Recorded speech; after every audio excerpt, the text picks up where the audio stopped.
আন্তর্জাতিক মাতৃভাষা দিবস এবং ভাষা শহীদদের শ্রদ্ধা জানাতে লন্ডনের আলতাবালি পার্কে ঢাকা বিশ্ববিদ্যালয় অ্যালামনিদের সংগঠন ঢাকা বিশ্ববিদ্যালয় ক্লাব ইউকের পক্ষ থেকে আমরা এসেছিলাম শ্রদ্ধা নিবেদন করতে।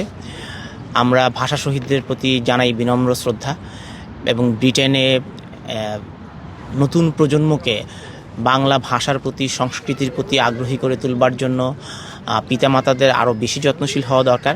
বিশেষ করে বিলেতের স্কুলগুলোতে শুধুমাত্র আমরা জানি টাওয়ার হ্যামলেটস ভিত্তিক স্কুলগুলোতে বাংলা ভাষা চর্চার এবং শিক্ষার সুযোগ রয়েছে।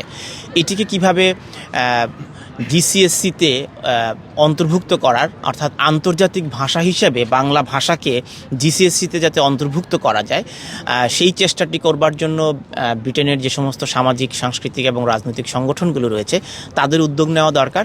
আমরা জানি ব্রিটেনে বাংলা ভাষা আন্তর্জাতিক ভাষা হিসেবে স্বীকৃত নয়, এটি এখনও একটি community language.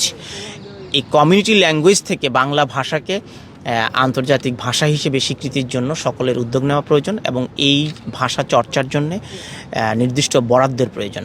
Tower Hamlets council কিছু কিছু বরাদ্দ দেয় সাধারণত, কিন্তু আমরা দেখি যে এই বরাদ্দটি সবসময় থাকে না। সামনে নির্বাচন আসছে, বর্তমান যে নির্বাহী মেয়র লুৎফুর রহমান রয়েছেন তার প্রতি অনুরোধ থাকবে এই বাংলা ভাষা চর্চার জন্য যে বাজেট সেটি তারা নিরবিচ্ছিন্নভাবে অব্যাহত রাখবেন, যাতে পরবর্তী অন্য কেউ আসলেও যাতে ভাষা শিক্ষার বাজেটটি যাতে কর্তন করা না হয়।